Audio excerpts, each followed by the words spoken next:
الحمد لله رب العالمين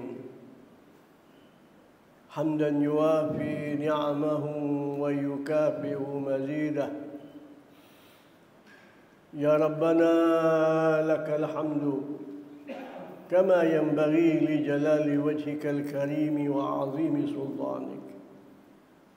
اللهم صل وسلم وبارك على سيدنا وحبيبنا وقرة أعيننا ومولانا محمد النبي الأمي وعلى آله وصحبه أجمعين. Ibu-ibu, bapak-bapak, muslimin, muslimat rahimakumullah. Assalamualaikum warahmatullahi wabarakatuh.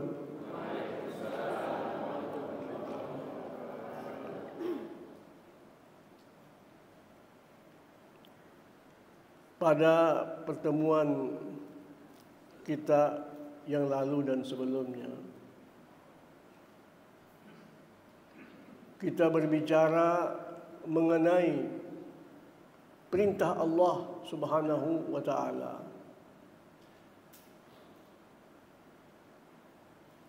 Di mana Allah menyatakan di surat Al-Ahzab ayat 21, "Laqad kana lakum fi Rasulillahi uswatun hasanah."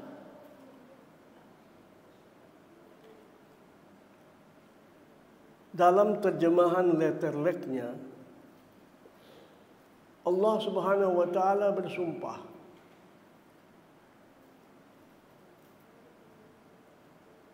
Kebanyakan orang-orang yang menerjemahkan, dia tidak menerjemahkan itu. Dia hanya menegaskan kata-kata laqad. Artinya apa? Benar-benar, atau sungguh-sungguh, atau pasti.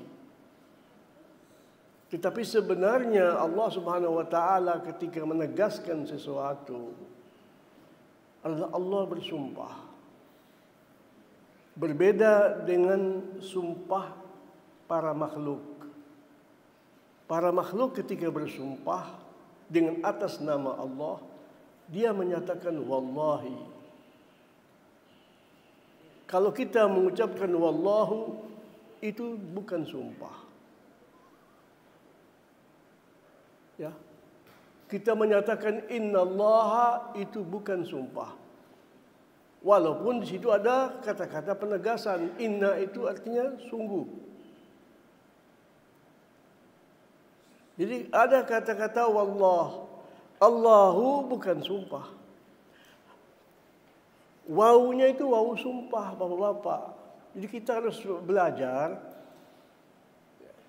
di dalam memahami Al-Quranul Karim. Kita ketika akan bersumpah pun demikian. Jadi bapak-bapak kalau diminta di suatu mahkamah, siapkah Anda bersumpah? Siap. Coba bersumpah. Orang itu mengatakan Allahu, itu bukan sumpah. Harus ada harf pun huruf waw. Namanya wawul qasam. Huruf waw itu untuk membuktikan bahwa yang Anda ucapkan itu adalah sumpah. Tapi kalau Anda mengucapkan wallahu pakai dhamma, bukan sumpah. Anda mengucapkan wallaha pakai fathah bukan sumpah. Harus pakai kasrah.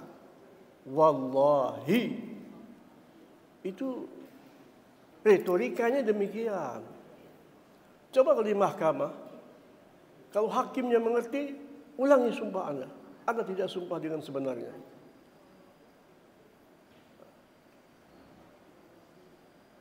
Kita bohong atau tidak bohong, tujuan kita apa? Allah Subhanahu wa taala mengetahuinya. Tetapi secara duniawi ada tata cara seseorang itu bersumpah. Jadi kalau bapak-bapak baca dalam terjemahannya itu tidak ada kata-kata sumpah, Artinya dia mengatakan kita menerjemahkan begini, ya insya Allah nggak ada apa-apanya, nggak disalahkan oleh Allah Subhanahu Wa Taala. Jadi kembali kepada kesannya, kesan kepada seseorang yang membaca Al-Quranul Karim. Namun tidak sedikit daripada pakar tafsir pasti dia menggunakan kata-kata penegasan itu. Sungguh benar-benar. Dan ada yang menyatakan ini bernuansa sumpah. Ada yang menyatakan apa? Wallahi, Allah menyatakan begitu. Atau demi kebesaranku, demi keagunganku, Allah bersumpah. Allah Subhanahu Wa Taala banyak sekali bersumpah dalam Al-Quran. Banyak betul. Semacam wasyamsi waduhaha, demi matahari. Itu insya Allah dalam terjemahan yang populer dalam bahasa apa saja dia pasti mengatakan apa, kata-kata penegasan. Kata-kata demi itu bahasa kita, bahasa Indonesia. Demi. Kita banyak mengucapkan kata-kata demi, tapi niatnya bagaimana? Wallahu a'lam. Tapi kalau kita menyatakan ya demi Tuhan, di dalam kebiasaan kita, adat kita, bahasa kita, demi Tuhan, demi Allah itu sumpah. Saya ingin menyatakan ya, dalam terjemahannya ini laqad kana lakum, sungguh benar-benar sudah terjadi. Karena itu sudah terjadi. Itu penegasan. Sudah terjadi. Kata-kata qad itu mengandung makna sudah. Sungguh sudah. Allah menyatakan sudah. Ketentuan ini sudah berlaku. Sejak kapan? Bukan urusan kita. Karena Allah Subhanahu Wa Taala tidak dibatasi oleh waktu, tidak dibatasi oleh tempat. Karena waktu dan tempat adalah ciptaan Allah Subhanahu Wa Taala. Kita tidak bisa bertanya itu kapan ya Allah. Kita harus mengerti bahwa Allah itu berbeda.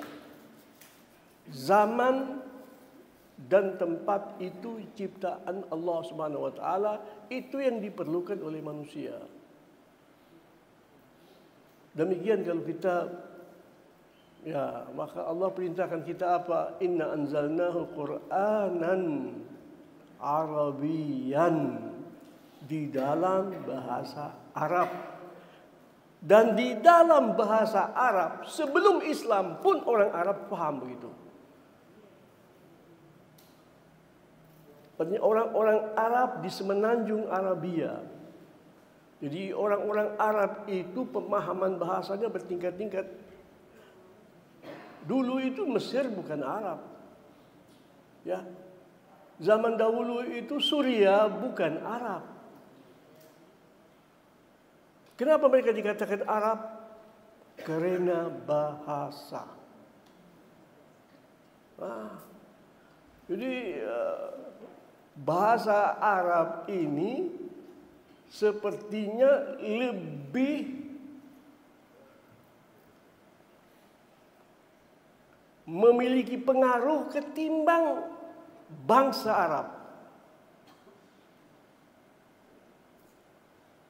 Kita lihat Imam Ja'far Shadiq, pernah beliau ditanya, siapa itu orang Arab? Dia bilang dahulu yang dikatakan orang Arab adalah orang yang lahirnya di negeri Arab, di semenanjung Arabia. Maka kata-kata Arab itu dari segi bahasa mengandung makna apa? Padang pasir. Pasir. Arab itu artinya pasir. Makin kamu tinggal di pedalaman pasir, itu lebih Arab. Artinya lebih pasir. Sebab kalau kita tinggal di pedalaman, tapi kalau tinggal umpamanya di pesisir pantai, tinggal di Yaman, Di Yaman ada banyak pohon-pohonnya itu.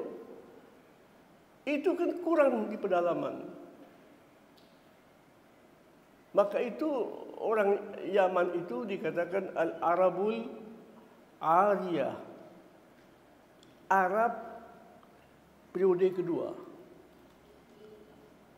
Arab periode pertama di mana? Yang hidupnya di tengah-tengah padang pasir. Nabi Allah Hud alaihi salam diutus kepada orang Arab juga, tapi jelas di tengah-tengah padang pasir. Nabi Nuh alaihi salam, Nabi Allah Saleh alaihi salam, semua itu orang Arab mereka. Karena diutus di tengah-tengah padang pasir. Adam alaihi salam di mana? Di padang pasir juga Adam. Adam jumpa sama ibu kita Siti Hawa di mana? Di Arafah. Arafah dulu ada apa di sana? Tanah kosong begitu, ada gunung, bukit, pasir. Maka itu apa? Dulunya apa? Pohon pun tidak ada, hewan pun tidak ada, kecuali hewan yang aneh-aneh yang lari-lari gitu, tidak ada. Tidak ada kambing, tidak ada domba. Maka tidak ada. Di dalam Al-Quran kita baca itu. Rabbi inni askantu min dzurriyyati biwadin ghairi dzi zar'in. Itu Ibrahim berkata, ya Allah, saya tempat tinggalkan di sini sebagian daripada keluargaku. Di tempat yang ghairi dzi zar'in, tidak ada tumbuhan yang tumbuh. Maka zaman dulu, zaman sekarang ada pohon-pohon. Iya Pak, itu ditanam supaya jadi cantik.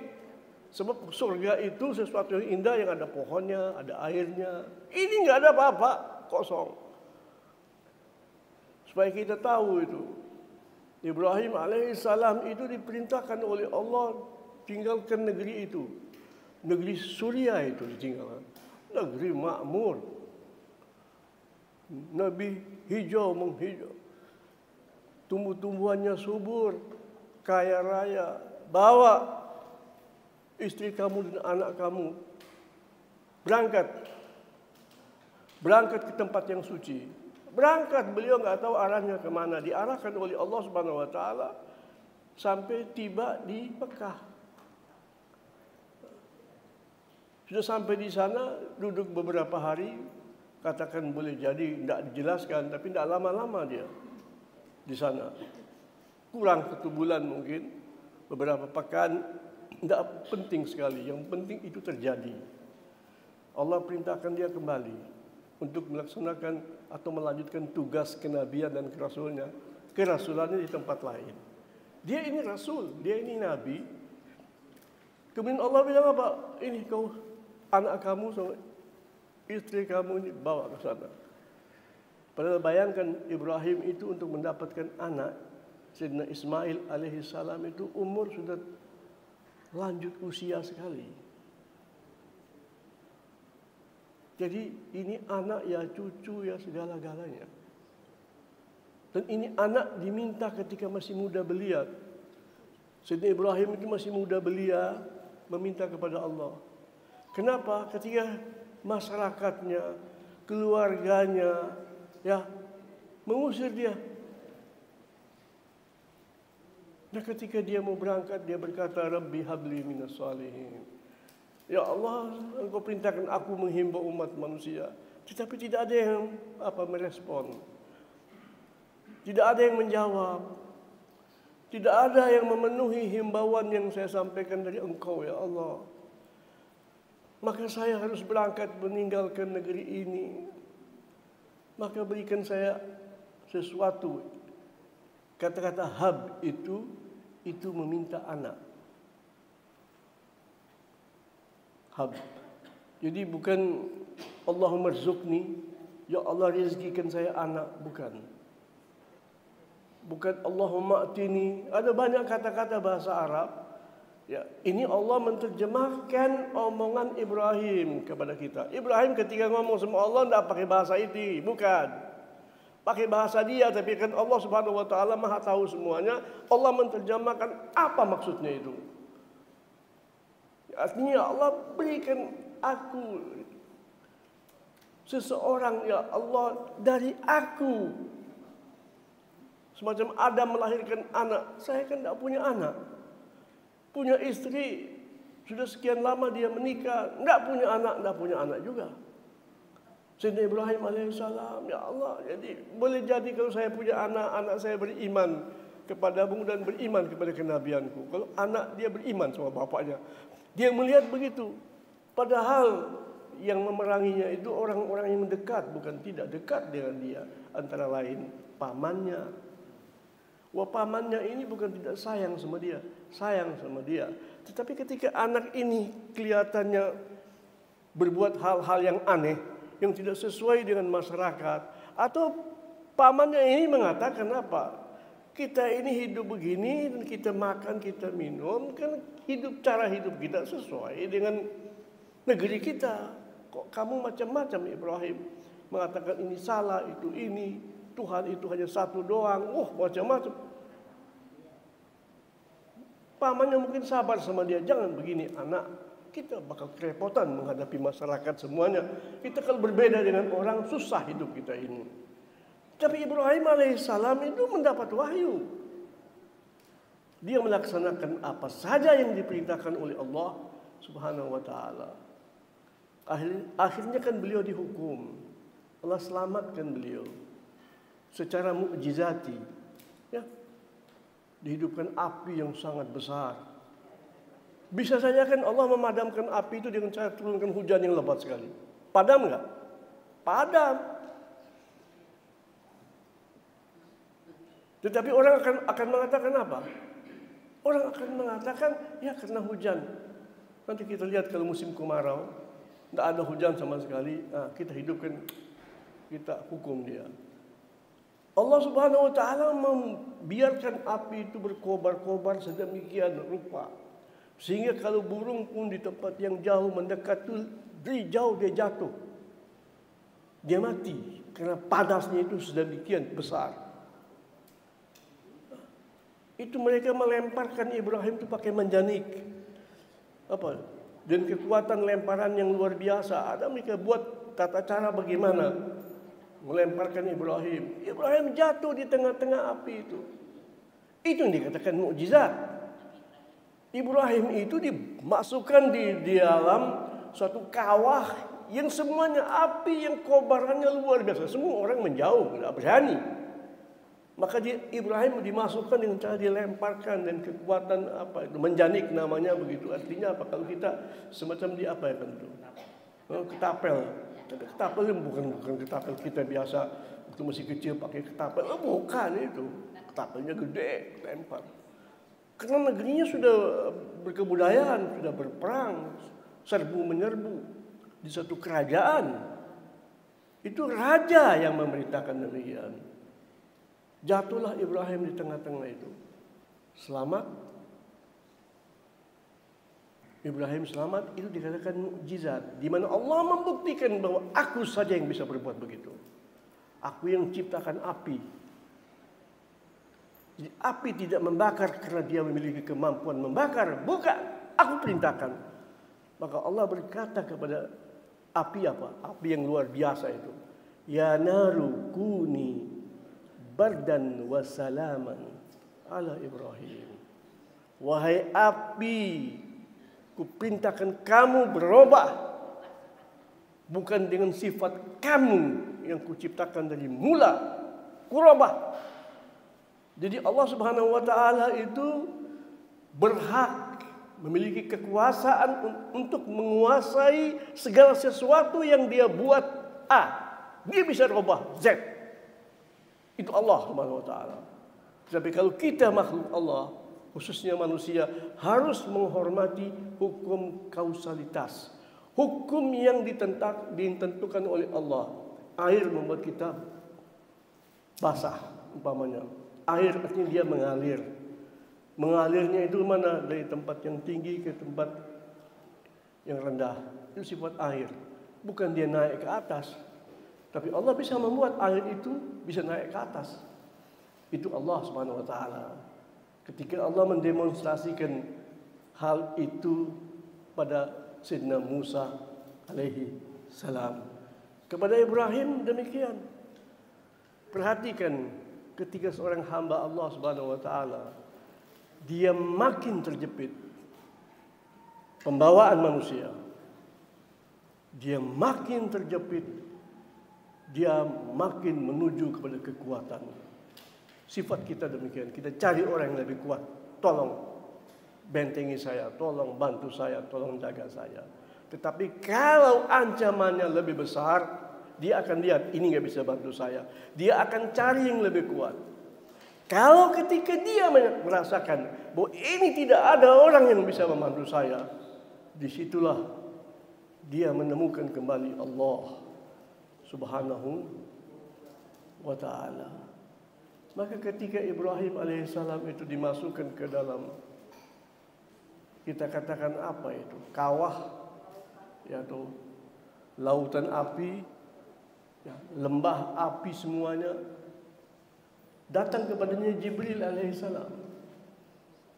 Jibril mendatanginya, ya Ibrahim, ada sesuatu yang bisa saya bantu Anda. Dia bilang tidak ada. Kamu tidak memerlukan dari aku sesuatu? Tidak. Adakah sesuatu yang perlu saya sampaikan kepada Allah? Ada. Tetapi bukan dengan kamu. Kenapa? Katakan saja apa yang kamu mau. Dia tahu apa saya punya mau. Kenapa? Sampai sama Jibril dia bilang, Anda tidak perlu sama ente. Itu namanya apa? Dia kenal siapa? Makhluk. Makhluk itu sifatnya sama semua. Di hadapan Allah tidak ada artinya sama sekali. Maka Allah menyatakan apa kepada kita? Ya ayyuhan nas antumul fuqara. Semua kalian tuh fakir. Tahu kalian fakirnya apa? Orang kere nggak punya apa-apa sama sekali. Kau tidak bisa berbuat apa-apa. Antum semuanya sama. Maka untuk supaya kita bisa lebih dekat kepada Allah, kita harus merasakan kita ini fakir. Maka Rasulullah SAW itu, kalau miskin apa? Miskin punya tapi tak berdaya. Artinya punya juga harta, tapi tidak bisa ini dipakai. Maka kata-kata miskin itu mengandung makna tidak berdaya, bergerak pun susah. Maka dalam bahasa Arab itu sakan itu apa? Menetap. Kalau tidak bisa berbuat sesuatu, bergerak pun tidak bisa. Punya duit tapi kita tidak bisa bergerak, apa namanya? Itulah miskin. Maka itu Rasulullah SAW berkata apa kepada Allah Subhanahu Wa Taala? Ya? Allahumma ja'alni miskinan. Jadi aku miskin ya Allah. Sebelum mengatakan aku fakir, aku sebetulnya ada punya kok, jelas ada. Ada punya sesuatu, punya saya. Mengatakan, ini sudah jelas. Tidak, aku ini jadikan miskin. Punya apa saja tapi tidak berdaya. Agar apa? Agar aku tidak pernah melupakan kamu. Agar aku bersandar sama kamu saja ya Allah. Allahumma ja'alni miskinan wahsyurni ma'al masakin. Nanti kau giring aku dari kemudian dengan hamba-hambamu yang merasa dia miskin. Dari dulu sampai datang kepadamu miskin. Apapun yang diberikan oleh Allah kepadanya, dia miskin. Itu bedanya fakir sama miskin. Nah, Ibrahim alaihissalam dia tidak perlu bantuan Jibril alaihissalam. Rupanya itu adalah pembawaan manusia.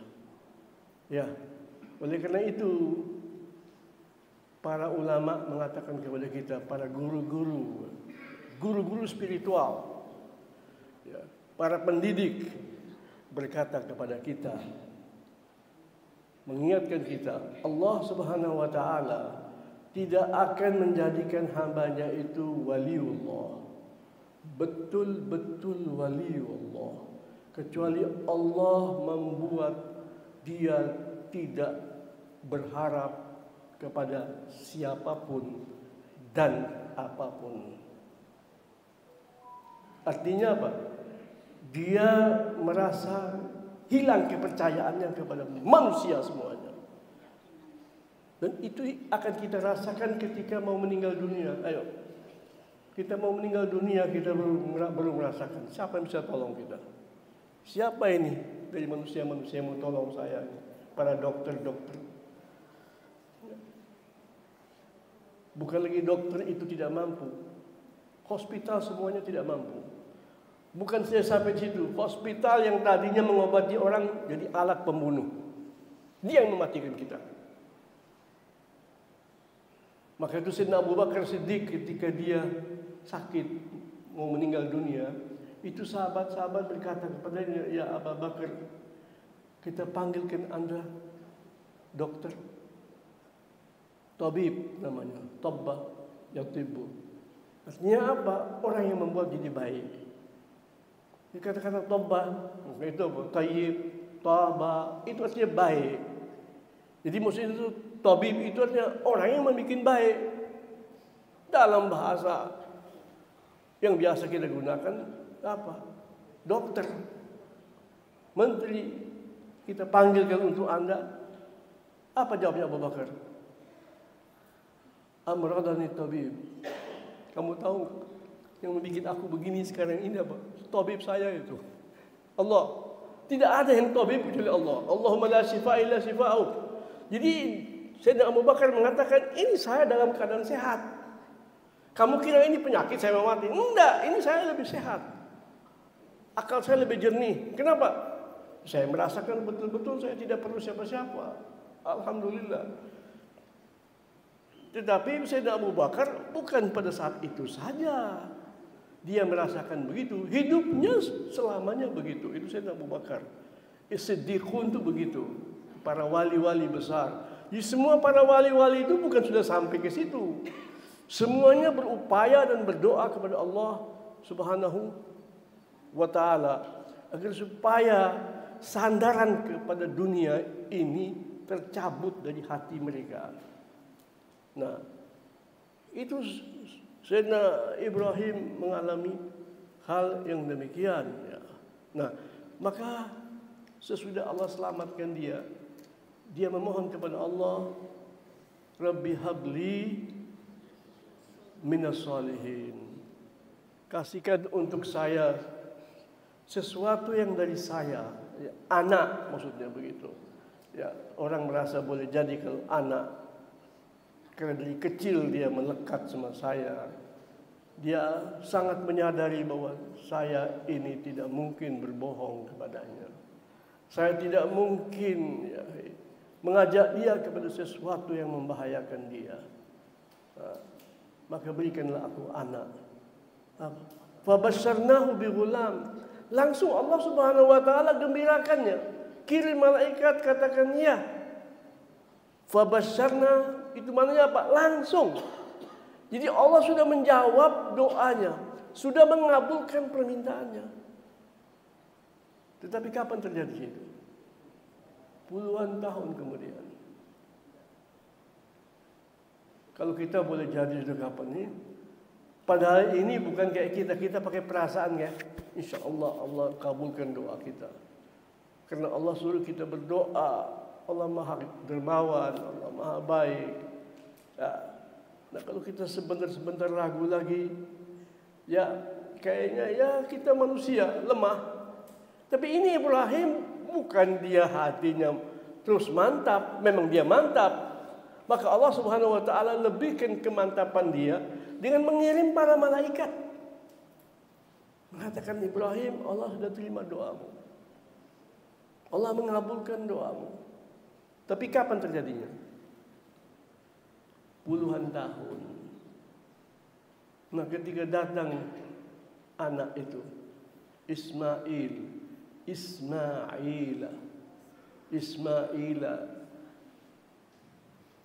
Artinya kalau dalam bahasa Arab itu Sami Allahu liman hamidah. Perhatikan, kita kalau waktu ruku bangun kita katakan apa? Hah? Kita katakan imam, Sami Allahu liman hamidah. Allah sudah kabulkan doa kalian. Ini Rasulullah yang mengatakan begitu. Maknanya begitu. Sami Allahu liman hamidah. Maka kita bilang Rabbana walakal hamdu. Ya Allah, segala pujian untuk kamu. Artinya doa mustajab. Jadi kita juga mendapat itu loh. Ini ketentuan Allah. Allah yang mengajarkan kepada Sayyidina Muhammad, guru kita, Rasul kita, ya. Sami Allahu liman hamidah. Kita jawab Rabbana walakal hamdu. Kita sudah memuji Allah. Jadi sebetulnya orang sholat itu sudah, ya, mustajabud doa, diterima oleh Allah. Allah Maha Dermawan. Lantas kemudian kita doa pada saat itu, kok belum juga, jangan khawatir. Ada contoh, ada orang yang lebih mulia daripada kita. Nabi-nabi Allah yang agung. Ibrahim itu tidak ada yang lebih agung daripada beliau, kecuali anaknya Muhammad sallallahu alaihi wa alihi wasallam. Kita yang mempelajari, ya, lewat tafsir, lewat Al-Quran, lewat riwayat sahabat-sahabat, apa itu? Siapa itu keluarga Ibrahim? Siapa kepala keluarga Ibrahim? Terus terang, saya ketika membacanya kaget-kaget juga. Kepala keluarga Ibrahim adalah Muhammad sallallahu alaihi wa alihi wasallam. Dan kemudian Rasulullah punya keluarga. Itulah Rasulullah sallallahu alaihi wa alihi wasallam. Nah, kita ini di sini tadi saya kembali kepada firman Allah Subhanahu wa taala, laqad kana lakum fi Rasulillahi uswatun hasanah. Ada enggak perintah Allah? Hei hamba-hambaku, jadikanlah Muhammad Rasulullah ini suri teladanmu. Tidak ada. Lihat terjemahannya. Allah bersumpah, sungguh benar-benar di dalam Rasulullah. Di dalam Rasulullah, bukan dalam akhlaknya. Dalam ucapannya, tidak disebut begitu. Dalam perbuatannya, tidak begitu. Tidak, di dalam dia. Dianya itu. Itu suri teladan. Di luar biasa, itu kalau dalam bahasa Arab itu balaghatul lughah. Artinya kita paham bahwa Allah mengatakan begitu. Semua Rasulullah itu baik. Semuanya suci. Semuanya itu patut. Semua orang mengharapkan andai kata. Tapi tidak bisa. Kita ini segalanya sebenarnya Rasulullah. Cara makannya, cara minumnya, cara berpikirnya. Tidak bisa begitu. Maka dikatakan, Qul innama ana basyarun. Makhluk yang kamu lihat dengan jelas dan gamblang. Zahirnya manusia ya manusia. Artinya tidak mungkin dia malaikat. Tidak mungkin dia jin. Apalagi dia sesuatu yang dituhan-tuhankan. Itu tidak ada itu. Tidak ada. Maka itu benar-benar ajaran kita itu semuanya tauhid, dan segala firman Al-Quran itu tauhid, tauhid, tauhid, tauhid. La ilaha illallah. Maksudnya begitu, basyar. Tapi bukan berarti sama semua. Maka orang bilang, Muhammad itu kan sama kayak kita, manusia juga. Sama bagaimananya. Hidung beliau satu. Coba kalau hidungnya 3 kan, bukan lebih bagus? Mau nggak kita punya hidung 3? Tidak, 3. Kan hidung itu penting untuk bernafas. Kalau 3, waduh, lebih enak itu mungkin bernafas. Tidak, benda begitu. Matanya 2. Beliau itu sallallahu alaihi wasallam itu berkata kepada sahabat, istafu, dirikan di shaf yang rapat, ya, yang rapi. Jaga shaf masing-masing, lihat, jaga. Saya melihat kamu. Beliau menghadap kiblat. Saya melihat kamu yang rapat. Jadi supaya ada sahabat mengerti, ini Rasulullah ini Kalau kita main-main sama saudara itu tidak merapatkan saf dengan baik, dia melihat apa ada mata di belakangnya? Tidak ada mata di belakangnya. Nah, kalau ada mata di belakangnya itu walaupun dia juga manusia umpamanya, tapi manusia yang aneh. Enggak, ini basar sama. Itu Rasulullah SAW. Nah, kalau tangannya 3 umpamanya, aduh, subhanallah. Jadi memang Allah ketika menciptakan kita, inna khalaqnal insana, inna khalaqnakum fi ahsani taqwim. Jadi diciptakan manusia itu dalam bentuk yang terbaik itu. Ya. Maka kita membuktikan itu, bahwa kita tidak mau ditambah ini ditambah itu, nggak ada. Kita jari kita 5. Ya. Kalau dibikin 6 bagaimana? Kita nggak mau. Subhanallah. Ditambahkan kekuatan, oke. Tetapi di bentuk selain bentuk yang wajar, kita merasa tidak cocok itu. Itu pembawaan, itu manusia. Itulah yang dikatakan basar. Dia tidak aneh. Dia sama dengan manusia. Fi Rasulillahi uswatun hasanah. Di dalam bahasa, ini perintah yang lebih kuat ketimbang hei orang-orang yang beriman, aku perintahkan kalian jadikan Muhammad itu, Nabi kamu itu suri teladan. Subhanallah, itu bahasa Arab itu begitu. Kita kaget-kaget, oh rupanya begini bahasa Arab itu.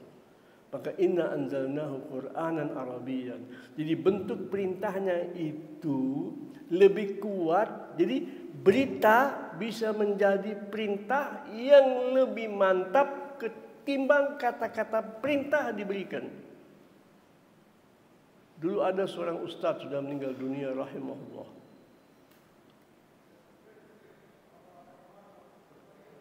Dia pernah mengkritik terjemahan Al-Quranul Karim.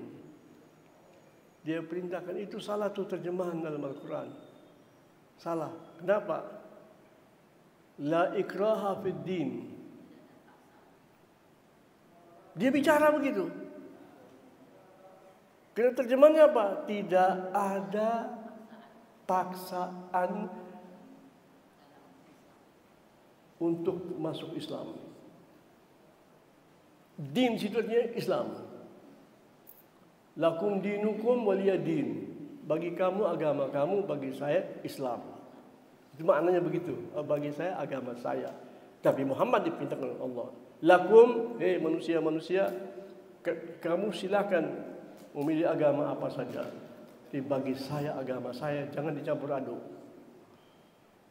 Itu ketika orang-orang Quraisy, ya, bukan semua orang Quraisy, tokoh-tokoh Quraisy, yang merasa bahwa Islam itu membatasi gerak-gerik mereka untuk mendapatkan kekayaan dan kebesaran. Maka mereka minta sama Nabi, kalau bisa dirubahlah sedikit. Kita bikin persesuaian. Maka agama kita satu saja.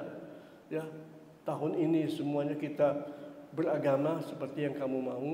Tahun depan atau bulan depan gantian dong. Ya, agama seakan-akan semua apa? Jadi sama. Itu satu-satunya firman Allah yang menyatakan qul ya ayyuhal kafirun. Itu kafir yang kafir itu begitu. Beda orang yang tidak tahu agama. Kalau ini tidak, bukan dia bodoh. Memang tujuannya jahat. Agama semua dicampur aduk atau agama jadikan semuanya sama. Allah katakan qul ya ayyuhal kafirun. Lakum dinukum waliya din. Din situnya apa? Islam. Maka la ikraha fid din, tidak ada yang namanya paksaan di dalam din, di dalam berislam kepada Allah. Enggak ada namanya paksaan. Kita mau paksa orang setuju, ya, 1000 kali dia bilang ya, enggak diterima oleh Allah. Enggak diterima Islamnya oleh Allah Subhanahu wa taala. Kalau dia merasa dia dipaksa, kena duit, kena itu, tidak ada. Jadikanlah duit itu agama kamu. Untuk saya terpaksa masuk Islam supaya kita satu bangsa semua. Tidak ada. Sembahlah bangsa kamu. Tidak usah sembah sama Allah. Jadi masuk Islam itu betul-betul apa? Ridha. Nah, damai. Cinta sama Allah. Kagum sama Allah. Tidak, bukan Islam. Jadi, la ikraha fiddin. Dia kritik itu. Ustaz itu. Rahimahullah. Banyak perjuangannya. Di mana-mana dia seorang motivator dan dai yang bagus sekali. Di mana-mana dia memperjuangkan Islam, memperjuangkan tauhid. Tapi ketika dia tidak belajar retorika bahasa Arab, dia menegur terjemahan resmi dari Departemen Agama. Nah, betul itu. Dari semangatnya itu. Nah, betul. Terjemahannya apa? Tidak ada paksaan dalam masuk Islam. Tidak ada. Terjemahannya itu apa? Jangan paksa orang masuk Islam. Jadi bahasanya itu bahasa apa? Dia gunakan jangan paksa itu mengandung perintah. Jangan paksa. Ini kan bukan paksaan. La ikraha fiddin. Ini kata-kata informasi. Berita dari Allah, tidak ada namanya orang disebut Muslim kalau kamu masukkan dia dalam Islam dengan sogok dia duit. Kalau saudara kamu, apapun agamanya, manusia, kelaparan, bantu dia. Sakit, sembuhkan dia. Itu ketentuan dari Allah Subhanahu wa taala. Manusia harus bersaudara, kerjasama. Apapun agamanya. Jadi salah satu bangsa yang baik-baik semuanya. Biarlah kalau kamu tunjukkan sifat-sifat seorang muslim, dia masuk Islam, itu lain. Jangan kamu, maka pernah dengar Rasulullah SAW habis bantu orang dakwah dia. Allah berfirman begini, tidak ada. Tidak ada itu Rasulullah SAW. Betul-betul sahabat-sahabat Nabi itu menerapkan Islam itu benar-benar. Kita kira sahabat-sahabat itu kerang-kerang itu. Tidak ada. Sahabat-sahabat Nabi itu yang begitu mengenal Islam. Jadi manusia yang sangat lembut. Kenapa? Mereka mengetahui firman Allah dari segi bahasa langsung. Karena bahasanya. Tapi kalau kita kan perlu belajar. Dan tidak sulit-sulit sebetulnya. Jadi saya ingin menegaskan di sini ya, bahwa laqad kana fi rasulih uswatun hasanah adalah perintah dari Allah. Hambaku, apalagi maka maknanya itu saya bersumpah benar-benar sungguh-sungguh. Kalau kamu tidak percaya sama saya, ngapain saya perintahkan kamu untuk percaya sama saya? Emangnya saya memerlukan kalian? Ya, tapi berikan informasi bahwa saya yang memberikan kamu ini, saya yang menjanjikan kamu ini dan itu Allah, itu lewat firman Allah ya, subhanahu wa ta'ala ya. Itulah makna laqad kana lakum fi rasulillahi uswatun hasanah. Jadi juga mengandung mana apa? Orang-orang yang mencintai Rasulullah SAW ada tekad saya akan mengikuti ajaran beliau, mengikuti sunnah beliau. Apalagi dia mempraktekkan itu memang. Dia terapkan itu dalam dirinya, dia latih dirinya, maka dia pasti merindukan Allah. Di sini kan kata-katanya beda Bapak ya. Bahwa di dalam Rasulullah itu ada suri teladan yang istimewa untuk orang-orang yang merindukan Allah. Loh, jadi merindukan Allah lebih dulu dong, ya. Baru kita ikuti Rasulullah. Tidak. Maknanya apa? Kalau kamu sudah mengikuti Rasulullah, di dalam mengikuti beliau itu Allah tuangkan cinta kamu kepada Allah, rindu kamu kepada Allah. Kenapa kamu menjadi rindu? Karena kamu merasakan pada saat itu tidak ada yang betul-betul peduli sama kamu seperti Allah. Ya Allah.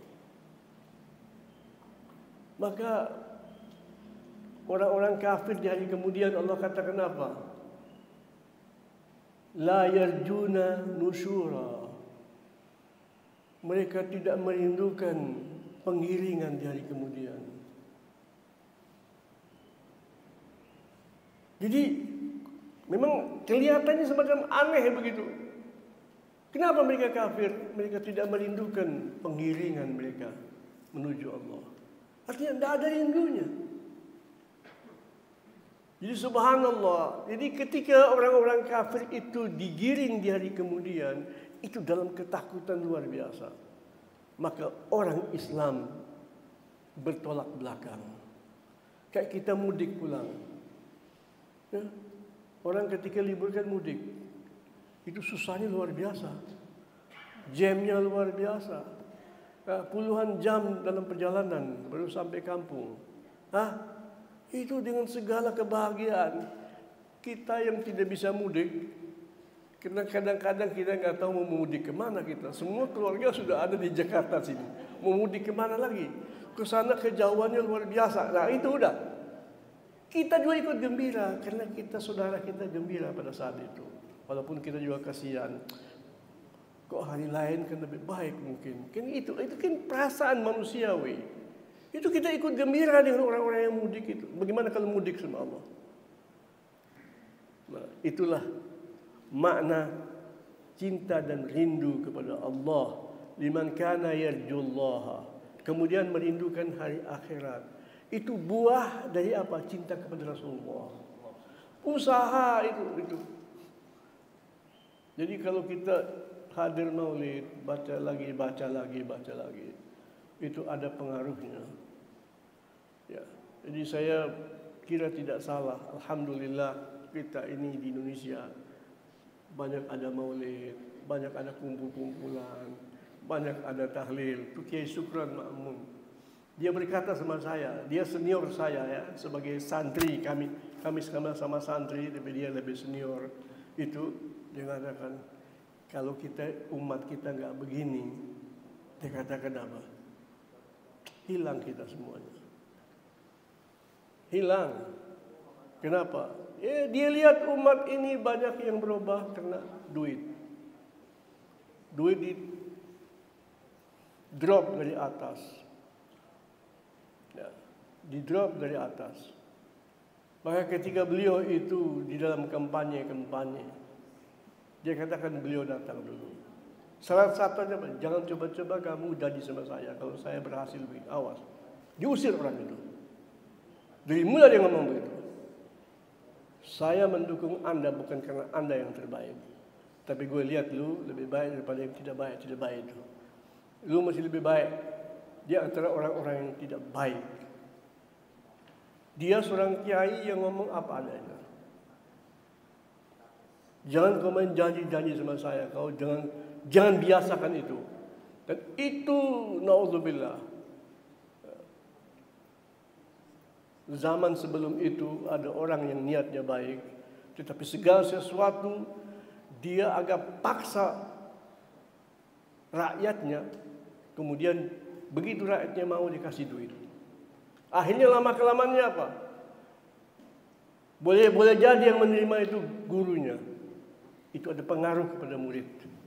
Dan pengaruhnya itu lebih parah. Boleh jadi yang menerima itu ayahnya. Pengaruh kepada anaknya lebih besar.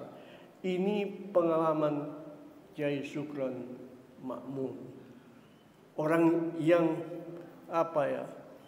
hidupnya itu dalam dunia pendidikan dan dalam dunia politik sekaligus.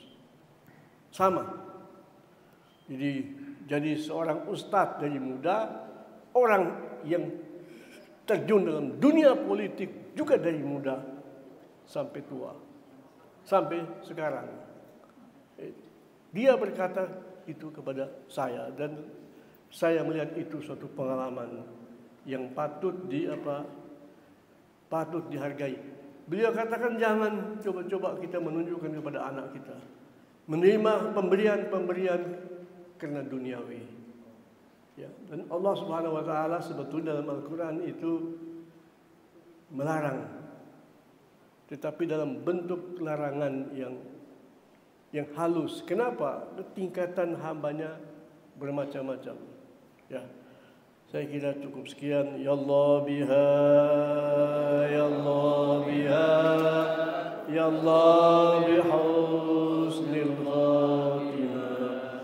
Ya Allah biha, ya Allah biha, ya Allah bihusnil khatimah. Ya Allah biha, ya Allah bihusnil khatimah. Ya Allah biha, ya Allah biha, ya Allah bihusnil khatimah. Alhamdulillahi rabbil alamin. Wassalatu wassalamu ala ashrafil anbiya'i wal mursalin Sayyidina Muhammadin wa ala alihi wa sahbihi ajma'in. Rabbana innana sami'na munadin yunadi al-imani an aminu bi rabbikum fa amanna. ربنا فاغفر لنا ذنوبنا وكفر عنا سيئاتنا وتوفنا مع الأبرار. Ya Allah Tuhan kami, telah datang kepada kami utusan-Mu, Rasul-Mu, hamba dan kekasih-Mu, menghimbau kami untuk beriman dengan iman yang sebenar-benarnya. An aminu bi rabbikum fa amanna. Kami langsung ya Allah menerima seruannya itu tanpa ragu-ragu ya Allah. Fa'amanna. Jadi bapak-bapak bagaimana saya terjemahkan begitu? Karena retorika bahasanya begitu. Fa'amanna. Maka langsung kami telah beriman. Ini yang mengajarkan kepada kita Allah Subhanahu wa taala. Kalau kamu tulus, seakan-akan kamu beriman sejak dahulu. Subhanallah. Seakan-akan kamu sendiri mendengar himbauan hambaku, kekasihku, Rasulku Muhammad. Fa'amanna faghfir lana dzunubana. Maka dengan demikian ya Allah, ampunilah dosa-dosa kami. Ya. Wa kaffir anna sayyi'atina. Dan tutuplah segala hal-hal yang membuat kami ini kurang, buruk dan jelek ya Allah.